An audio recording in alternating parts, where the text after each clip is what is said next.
తీసుకుపోతూ ఉన్నాడో, ఈ రౌడీ షీటర్స్ని, ఈ గంజాయి బ్యాచ్ని, ఈ బెట్టింగ్ బ్యాచ్ని ఇట్లా పెంచి పోషిస్తే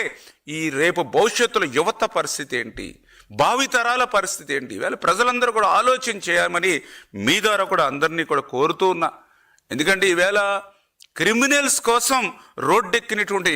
ఏకైక నాయకుడు ఈవేళ దేశంలో జగన్మోహన్ రెడ్డి. ఎందుకంటే నేనేమో ఇన్ని రాష్ట్రాలు చూసాం, ఇంతమంది రాష్ట్ర నాయకులు చూసాం, ప్రాంతీయ పార్టీ నాయకులు చూసాం, జాతీయ నాయకులను చూసాం, కానీ ఈ చరిత్రలో ఎక్కడా చూడనటువంటి విధంగా క్రిమినల్స్ కోసం రోడ్డెక్కినటువంటి నాయకుడు ఎవరు అంటే అది జగన్మోహన్ రెడ్డి అనేటువంటి విధంగా ఈరోజు ఆయన చేస్తున్నటువంటి మరి పర్యటనలో ఉన్నటువంటి పరిస్థితి, ఆయన చేస్తున్నటువంటి మరి ఏదైతే ఈ ప్రాణాలు బలి కొనడం అని చెప్పేసి కూడా తెలియజేసుకుంటూ, ఈ రకంగా ఒక క్రిమినల్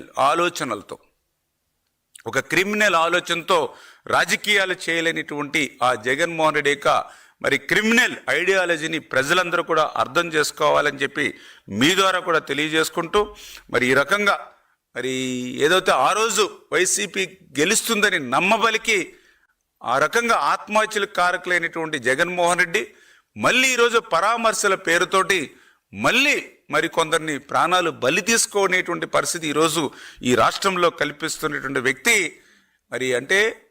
ఒక నేరస్తుడు ఒక రాజకీయాల ముసుగులో ఉంటే ఏ రకంగా రాష్ట్రానికి మరి అన్యాయం జరుగుతుంది, రాష్ట్ర భవిష్యత్తు ఏమైపోతుందో ఇదే ఒక పెద్ద ఉదాహరణ. అంచేత ఇటువంటి వ్యక్తుల్ని రాజకీయాలకు, ప్రజాస్వామ్యానికి దూరంగా పెట్టవలసిన